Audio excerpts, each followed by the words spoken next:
My name is Amelia Rowan. I'm 29 years old, and the night my family finally showed me exactly where I stood, it all started with one text. "You're not invited to the wedding. It's a classy event."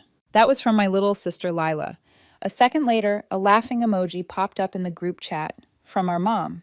It felt like someone took all the air out of my lungs. I stared at my phone, reread the message 3 times, waiting for some kind of JK or, "You know I'm kidding." Nothing. Just the silence of people who are very sure of their place in the world. And very sure of mine. My fingers moved before my brain caught up. "Understood. I'll cancel the classy payments too." I hit send. 3 dots appeared, then disappeared, then appeared again. I could almost see them all huddled over their phones, reacting. First came the snark. "Wow, dramatic much?" It was just a joke. You always have to make everything about you. Then the mockery. Our aunt chimed in with a emoji. My mom sent, "Don't start, Amelia. This is supposed to be a happy time." Lila sent one final line. "You seriously need therapy." By sunrise, their tone had shifted.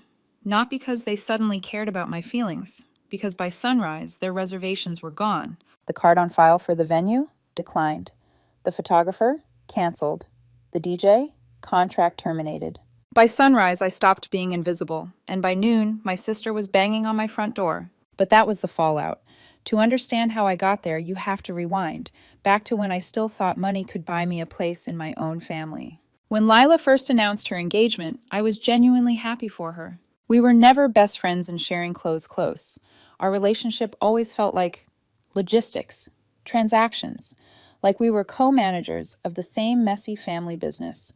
She called when she needed something, usually money, and I said yes more often than I should have. Still, when she showed me the ring, I hugged her.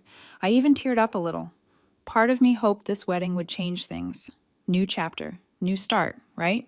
"I'll help however I can," I told her. She smiled in that way she does when she's already decided what she's taking. "I already knew you would," she said. That should have been my first red flag. A few days later, I was at my apartment, half watching some cooking show, half texting my boyfriend Daniel about weekend plans when my phone buzzed with a message from Lila. "No hey, no how are you, no call, just a text. Can you send $7,000 for the venue deposit? We'll pay you back after the wedding gifts, promise." My stomach dropped at the number. $7,000. No breakdown of costs, no link to the venue, no, "is this okay?" Just raw expectation. Daniel had warned me before. "You know she only calls when she needs something, right?" I'd always brushed it off. "She's my sister. That's what family does." I stared at her message for a long time. My thumb hovered over the keyboard. I could have said no. I could have asked questions, but the truth, I wanted to be needed. That was my role, the dependable one, the fixer. So I wired the money that same afternoon. I told myself it was a gift, not a loan, because deep down I knew I'd never see it again. I even tried to romanticize it in my head. It's for her big day. For once, I get to make something beautiful happen. I pictured her sending me photos of the venue, maybe a voice message freaking out in happy tears. Instead, I got silence. No thank you, no confirmation, nothing. 3 days later, my phone buzzed. A single heart emoji. That was it. I stared at that tiny red shape and felt something crack.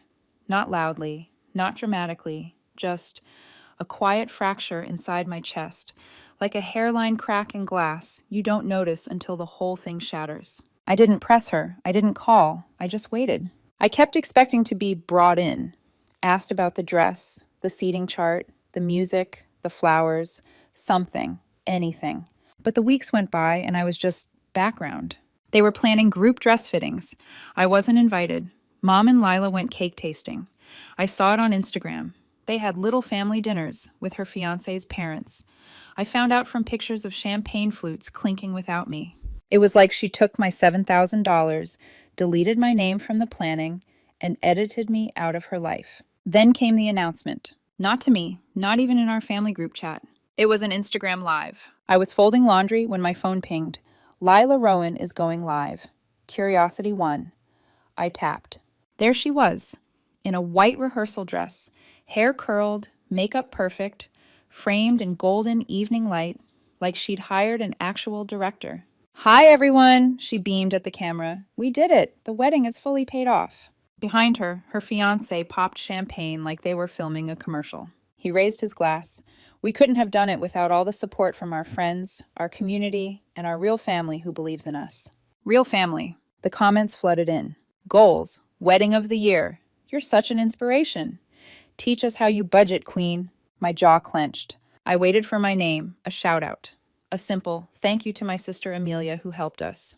She never said it. She kept talking about grinding and working so hard and proof that if you believe in yourself, anything is possible. I felt heat rising in my face. My hands shook. I wasn't looking for public worship. I just wanted to exist. She ended the live with a blown kiss to the camera. The highlight reel went up 10 minutes later. An edited montage of champagne, ring close-ups, joyful music, and not a trace of me. I stared at the caption, fully paid for by our hard work and the people who truly love us. Something inside me snapped, but not in the screaming, throwing things way. It was colder, clearer. I scrolled to the comments and didn't write a paragraph. I didn't call her out. I just posted one thing. Black pawn, a chess pawn. 3 minutes later, my comment disappeared. 6 minutes after that, someone started pounding on my front door. I opened it to find Lila in full wedding glam, hair pinned, lashes on, heels clicking on the hallway floor. She looked like she'd just stepped off that live, which, technically, she had. She didn't say hello. What the hell was that? She demanded, pushing past me into my apartment. I shut the door slowly. Hi, Lila. Good to see you too. Don't do that fake calm thing, she snapped. What was that pawn emoji supposed to mean? Are you trying to humiliate me in front of my friends? I said nothing. She knew exactly what it meant. You're jealous, aren't you? She went on.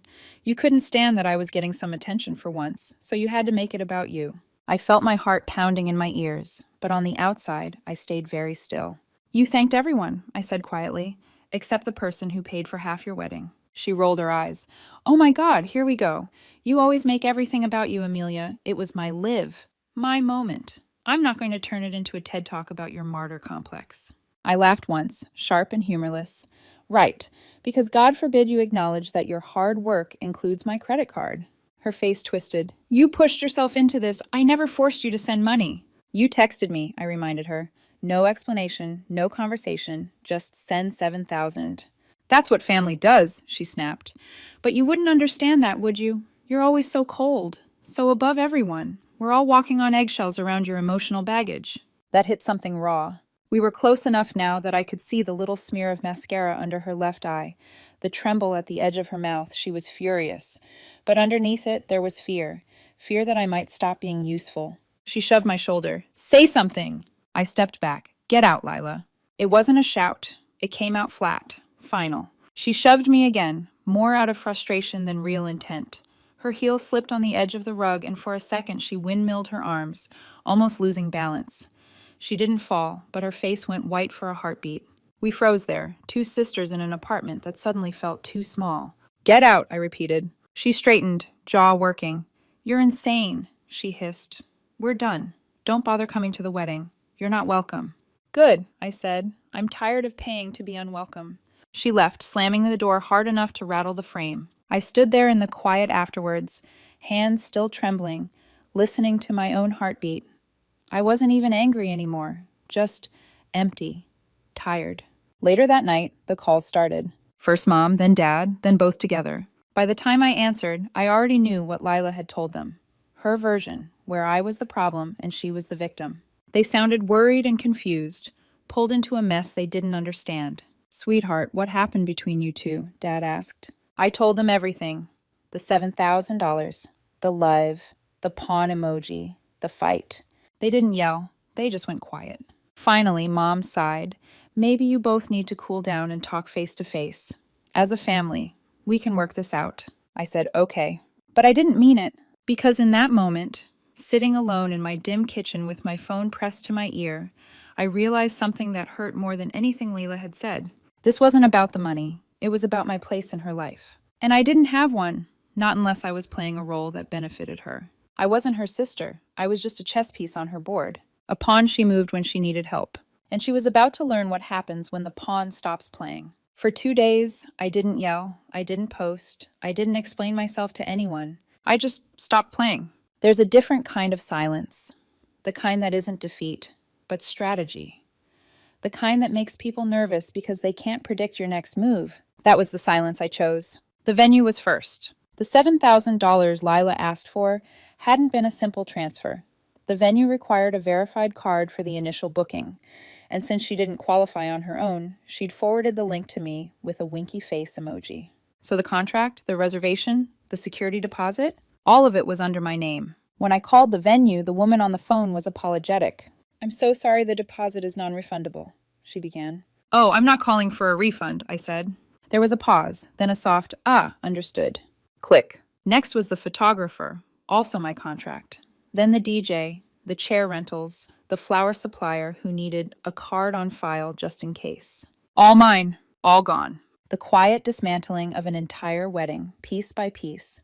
Not out of pettiness, but clarity. If I had built it, I had every right to unbuild it. And I didn't message Lila, not once. Let her find out the way I found out, in silence. Day 3. I was making coffee when my phone buzzed, her fiancé, Evan. I hesitated before answering. He was never rude to me, just distant. A background character in Lila's spotlight. His voice came through the speaker shaky, confused. Amelia? Hey. So, we just got a call from the DJ saying their contract was canceled, and Lila said she didn't do it. Do you know anything about that? I sipped my coffee. I canceled it, I said plainly. There was a long, awkward pause, like he was waiting for the punchline. Why? Ask Lila, I said gently. She knows. He swallowed audibly. I just think maybe we should all talk. That's between her and me, I said. Not you. 10 minutes later, someone started hammering on my door. I didn't need a peephole to know who it was. I opened it to find Lila, but not the polished version this time. No makeup, hair messy, sweatpants, rage radiating off her like static electricity. You canceled my wedding? She shrieked. No, I corrected calmly. I canceled the parts of the wedding that belonged to me. You're unbelievable. She was pacing, wild-eyed.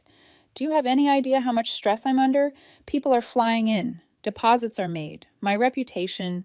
Your reputation, I echoed, was already built on my money. Her mouth opened and closed like she couldn't decide which insult to use first. You're punishing me because you're jealous, she spat. I tilted my head. Of what? My relationship, she hissed.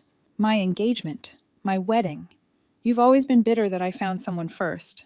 Oh, please, I whispered. I would rather die alone than marry someone to fund my lifestyle. She lunged a step forward and shoved me hard in the shoulder. This time I didn't move back. Stop touching me, I said, voice low, cold, and terrifying even to myself. She froze, her breath loud in the small hallway.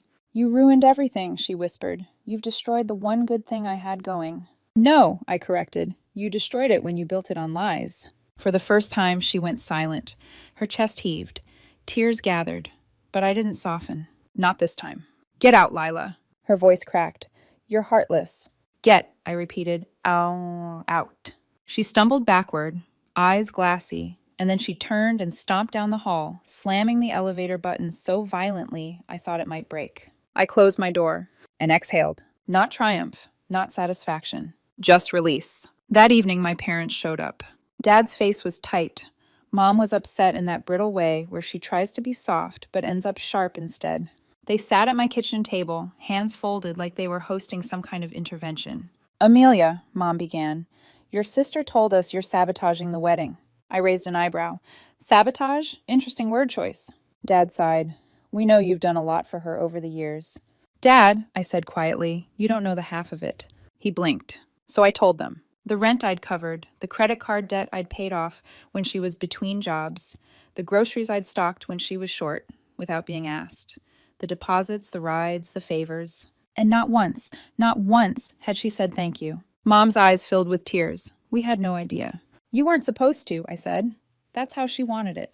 Dad rubbed his face. But honey, canceling the wedding, that's extreme. It's not about the wedding, I said. It's about what the wedding represents. Me holding up her entire life while she pretends she built it herself. They exchanged a look, the kind parents share when they're running out of excuses. Just let the wedding happen, Mom pleaded softly. For our sake, one last time. I stared at her. One last time, I echoed.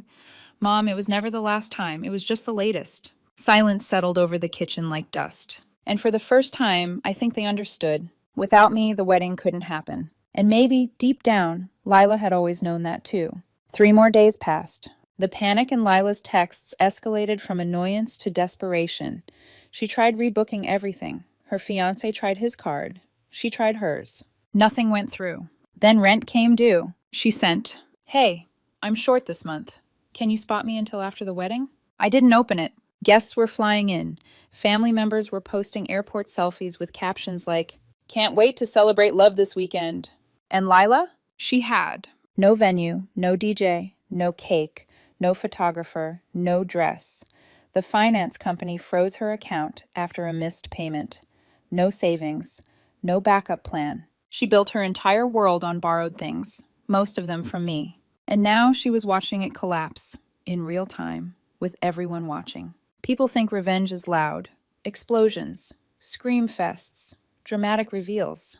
But the truth? Sometimes revenge is just the absence of rescue. I stayed silent and let her learn what her life looked like when I wasn't cleaning up after her. Midweek, my phone wouldn't stop buzzing. Not from Lila. She'd gone quiet, which was somehow worse. It was everyone else. Aunts, cousins, old family friends, people I hadn't spoken to in years. They all wanted answers. And it didn't take long to find out why. Lila's perfect wedding, the one she'd bragged about for months, curated like a lifestyle brand, polished with filters and hashtags and champagne reels, was collapsing. Publicly. Loudly. And she was scrambling to control the narrative. To one relative, she said the venue had a flood. To another, the photographer had a freak emergency. To someone else, the vendor went bankrupt overnight. Each story changed, depending on who she talked to. But one thing never changed. She never took responsibility. And she never mentioned me. I didn't correct anyone. I didn't defend myself. I didn't send long texts explaining the truth. I let silence do the talking. Silence, I learned, can be the most powerful form of truth. Not angry, not loud. Just quiet enough that the lies start to echo wrong. 2 days before the wedding, my phone lit up 6 times in a row. Lila, Lila again, Lila, then Evan, then Lila twice more. I didn't answer. Evan left a voicemail. "Amelia, please, we just need to talk. This isn't sustainable. We're drowning here." I deleted it. I wasn't doing this to be cruel. I was doing this because I had finally realized something. I had become her emergency exit, her backup plan, her bailout button. And for once, I wasn't going to play that role. The morning of the wedding. The day that was supposed to be her perfect fairy tale. I woke up before sunrise. The sky was heavy, gray, the kind that looked like it wanted to rain but hadn't decided yet. I made coffee, sat by the window, turned off every notification. I didn't check Instagram, didn't check the family chat, didn't check anything. I wasn't cruel enough to want the wedding to fail, but I wasn't self-destructive enough to save it either. Around noon, the calls started again, this time from guests. My cousin Jenna texted, "Amelia, are you okay? We're at the venue, but the gates are locked. No staff, no decorations, no sign. What's going on?" Then another message. "Your sister said you had a breakdown. Is that true?" Another voicemail. "Are you really in the psychiatric ward? Your mom said you're unstable." I blinked.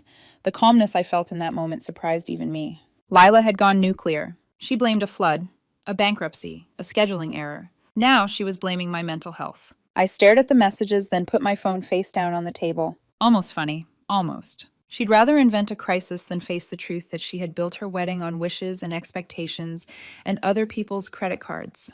And now the world could see the cracks. That evening, someone knocked. Not banging, not pounding. Just a soft, tired knock. I opened the door to find my dad standing there alone. No anger, no lecture. Just exhaustion. He looked older than I had ever seen him. "Amelia," he said quietly, "can we talk?" I nodded and stepped aside. He walked into my apartment and sat at the kitchen table like he needed a moment to gather himself. Then he asked something I did not expect.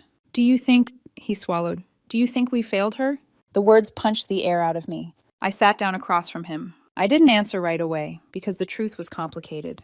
Growing up, Lila was the princess, the baby, the one everyone wanted to protect. Every mistake, excused. Every tantrum, comforted. Every bill, quietly handled. While I learned to cope, she learned to rely. While I learned to fix things, she learned that someone else always would.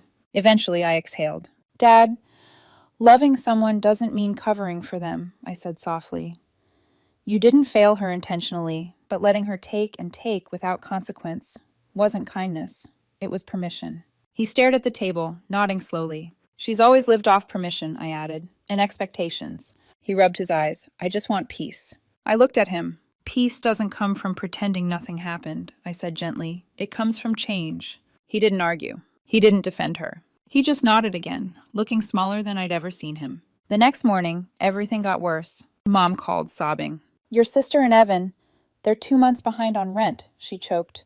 They used their savings on wedding deposits and couldn't get any refunds. They're being threatened with eviction. Then the words I was waiting for, dreading, really. Sweetheart, can you help? Just this one time, for the sake of keeping them housed? I closed my eyes, because this was the crossroads. If I said yes, we would start the cycle again. If I said no, she would finally face her life without my money cushioning every fall. And even though it felt cruel, even though it twisted something sharp in my chest, I didn't respond. I didn't even open the text. That afternoon, Lila sent a photo. A picture of herself sitting on the floor surrounded by unopened bills, late notices, and boxes of unused wedding decorations. No caption, no explanation. Just the image. And staring at it, I realized something. I didn't feel bad. Not because I was heartless. Not because I didn't love her in my own complicated way. But because for the first time she wasn't sending me a crisis to solve. She was sending me a consequence. And consequences, finally, were hers. Not mine. 2 days after the non-wedding disaster, my phone rang again. This time it wasn't a cousin fishing for gossip or a relative demanding explanations or Lila sending another spiraling message. It was my dad. And his voice wasn't angry, wasn't disappointed. It was scared. Amelia, you need to come to the hospital. It's your mom. Everything in me went still. The drive there was a blur. Streets, lights, the hum of the engine, all flattened into white noise as my thoughts spun. At the hospital, Dad was pacing the hallway when I arrived. His shoulders sagged when he saw me, relief and fear tangled in his expression. What happened? I asked. Stress, he said quietly. Her heart, arrhythmia. She collapsed at home. I swallowed hard, guilt punching me in the sternum. Is she? She's stable, he said, but it shook her. We walked into the room together. Mom looked small in the hospital bed, skin pale, fingers curled loosely around the blanket. When she opened her eyes and saw me, tears immediately filled them. Oh, sweetheart, she whispered. I sat beside her and took her hand, her grip weak but warm. We've all been under so much strain, she murmured. Your sister's crisis, the wedding, everything. Translation, Lila's meltdown. My silence, the family's unraveling.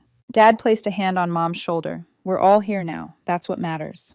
But the real shock came 20 minutes later when Lila appeared in the doorway. She looked completely undone. Eyes swollen, makeup smudged, hair frizzy, clothes rumpled like she hadn't slept in days. She stood there holding a water bottle like she wasn't sure what to do with her hands. Amelia, she whispered, voice cracking. I didn't say anything. She walked to the edge of Mom's bed and broke down completely, leaning against Mom's legs and sobbing like a child. I messed up, she choked. I messed up so badly. No theatrics, no self-defense, no blame. Just raw, unfiltered defeat. When she finally lifted her head, her face blotchy and red, she spoke the words I never thought I'd hear her say. Evan left. Mom gasped softly. Dad exhaled through his nose. Lila wiped her cheeks with the back of her hand. He said he can't do this anymore. Said I don't live in reality. Said I make everything harder than it needs to be. Said... She swallowed hard, voice shaking. Said I use people. The words hung there, heavy and honest. I'm broke, she whispered. Everything's gone, and it's my fault. All of it. She looked at me then, not with anger, not with entitlement, but with grief. I'm sorry, Amelia, she said. I really am. And for once I believed her. Not because the apology was perfect, but because she wasn't performing. The next day, Dad called a family meeting. At the house. Just us, he said. We need to talk. Really talk. When I arrived, Lila was already there. She was sitting at the dining table with a spiral notebook in front of her. The cover read, What I Owe and How I'll Fix It. My heart tightened. She wasn't wearing makeup. No fancy outfit. Just a hoodie and leggings and a face swollen from crying. She cleared her throat as Dad and I sat down. I wrote everything, she said quietly. All the debts, every late bill, every missed payment, every dollar I owe for the wedding, and who I owe it to. She flipped the notebook open. Pages and pages of numbers. Rent, dress financing, venue fees, florist deposits, credit card debt, overdraft fees, bank penalties. Handwritten in shaky pen. And this, she said, sliding a page toward me, is what I owe you. It wasn't 7,000. It was more. The rent I'd covered, groceries, car repairs, utilities, random emergencies from the last 5 years. She'd written them all down. My throat tightened. Then she slid another paper toward me. A plan. I'm going to get a job, she said. A real one. I'll take extra shifts. I'll cut my spending. I'll sell things. And I'm going to pay everything back, even if it takes me years. She took a breath. I know I don't deserve help, not after everything I did, but I want to fix this. Really fix it. Mom dabbed at her eyes. Dad looked between us silently. Then Lila said something that stunned me. I don't want you to rescue me anymore, Amelia. I want you to believe I can learn. I swallowed and slowly nodded. I'll help you, I said, but not financially. She nodded back, tears gathering again, but not falling. I know, she whispered, and that's okay. I don't need money. I need to grow up. It wasn't a dramatic moment. There was no cinematic music swelling in the background. Just truth, humility, something breaking open inside her, something healing inside me. In the weeks that followed, things shifted. We moved back home temporarily to help Mom recover. Dad cooked more. Mom rested. And for the first time in years, Lila didn't ask me for money. She asked for time, advice, honesty, small things, but real. The first fragile signs that maybe, just maybe, our relationship wasn't dead, just overdue for transformation. Life settled into a fragile, unfamiliar rhythm after that. Lila and I both stayed at our parents' house for a few weeks while Mom recovered. The atmosphere felt strange at first. Quiet, cautious, like everyone was afraid to breathe too loudly or disrupt whatever tiny thread of peace we'd managed to rebuild. But slowly, things softened. Mom started baking again. Nothing complicated, just simple cookies and banana bread, the kind she made when we were kids. Dad took longer lunch breaks so he could come home and sit with her. The house, once heavy with tension and whispered arguments, began to feel warm again. And Lila was different. Really different. For the first time in her life, Lila had a job she actually stayed at. A local bakery hired her for morning shifts. The pay wasn't glamorous, but she showed up every day, on time, hair tied back, apron dusted with flour. It was the smallest milestone in the world, and the biggest she'd ever had. In the evenings, she sat at the dining table with her notebook, that notebook, and updated her repayment plan with a calculator she bought at a thrift store. Not an app, not her phone. A literal clunky $4 calculator. The sight of her punching numbers into it made something inside me warm. Not amusement, not condescension, pride, surprise, hope. One evening, I walked into the kitchen and found her holding a stack of clothes. Selling these, she said without looking up. There's a thrift place down the road. They pay cash. It's not much, but it's something. It was the first time I'd ever seen her give up anything willingly. She didn't complain, didn't dramatize, didn't blame anyone. She was simply doing the work. A week later, she knocked on my bedroom door. She wasn't crying, wasn't panicking, just quiet. Can I sit? She asked. I nodded. She curled her knees up on the edge of my bed like she used to when we were teenagers, back when things were simpler and we didn't know how much growing up would break us both. My ex posted pictures, she whispered, with someone new. She didn't show me the photos. She didn't even unlock her phone. She just sat there, eyes glassy but dry. I didn't tell her she'd be okay. I didn't tell her she'd find someone better. I didn't touch her shoulder or offer empty comfort. I sat beside her, silent, present. Sometimes presence is the only comfort worth giving. Later, she said quietly, I think I chased that wedding because I was terrified someone would realize I have nothing figured out. I turned to her. You're figuring it out now, I said softly. She nodded once, pressing her lips together to keep from crying again. It wasn't dramatic. It wasn't a breakthrough moment with music swelling. It was just honesty. And maybe that was the first real thing she'd given me in years. By early fall, Mom got her medical all clear. We celebrated like kids. Ice cream from the drive-thru, windows down, old songs playing. For the first time in months, we laughed without any heaviness behind it. Mom leaned back in the car seat and sighed. I think, she said, smiling at both of us, we're all going to be okay.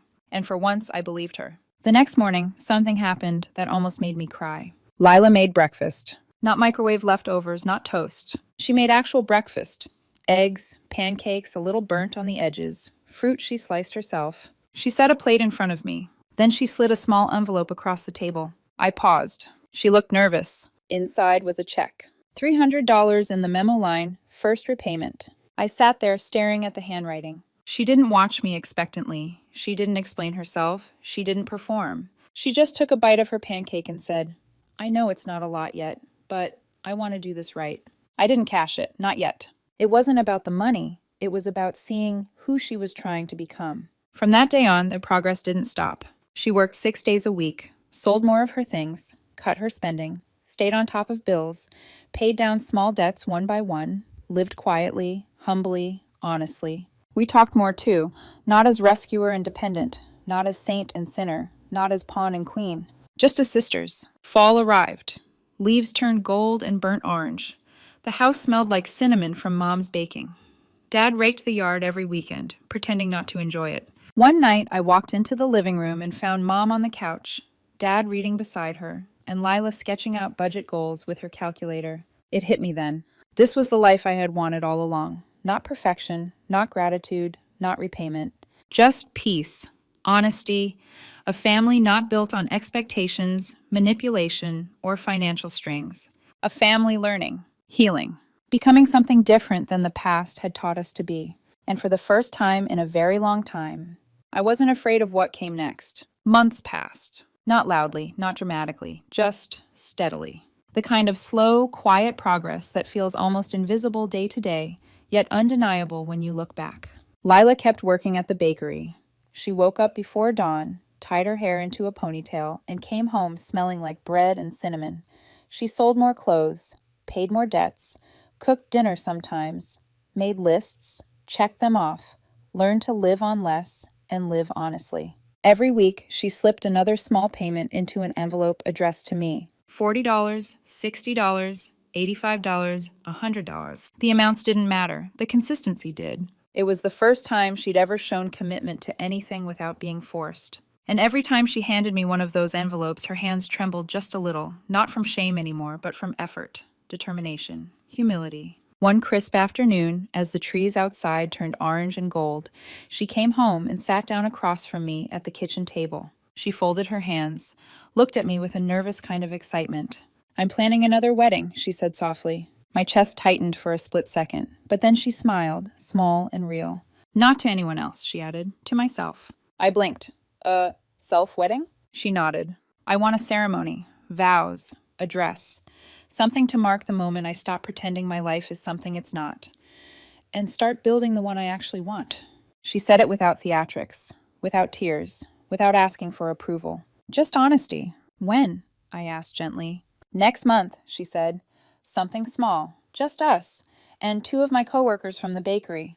And then, embarrassed, hopeful, she added, and I want you to stand with me. My throat tightened. I didn't trust my voice enough to speak, so I nodded. She let out a shaky breath. Thank you. The morning of the ceremony was bright and chilly.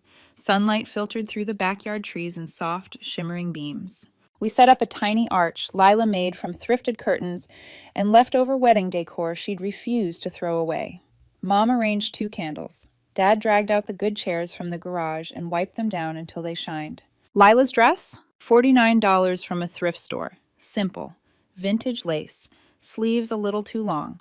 Perfect for her in ways the $2,000 financed dress had never been. Her hair was curled by one of her bakery coworkers.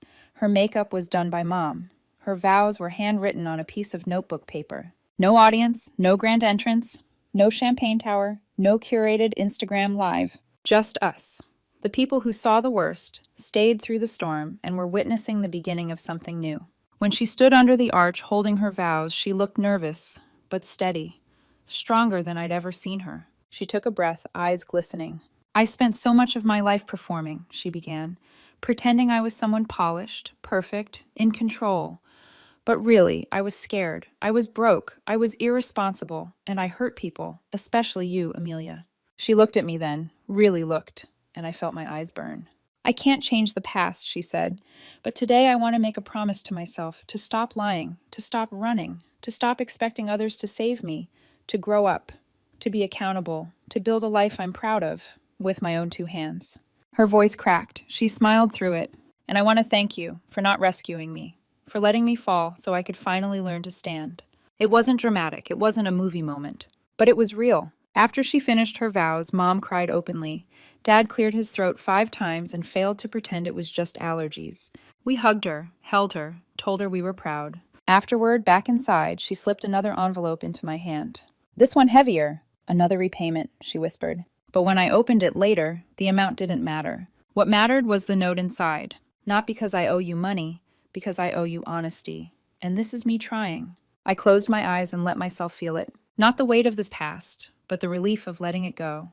That night, the 4 of us sat in the living room, the world quiet outside. Mom crocheting, Dad half asleep with a book on his chest, Lila leaning against me on the couch.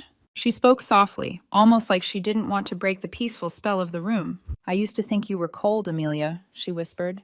"But you weren't. You were just the only one willing to face reality." I touched her hand lightly. "And now you're facing it too." She nodded, eyes warm and nitty. "Thanks for waiting for me." Mom looked over with a teary smile. "I'm proud of both of you," she said.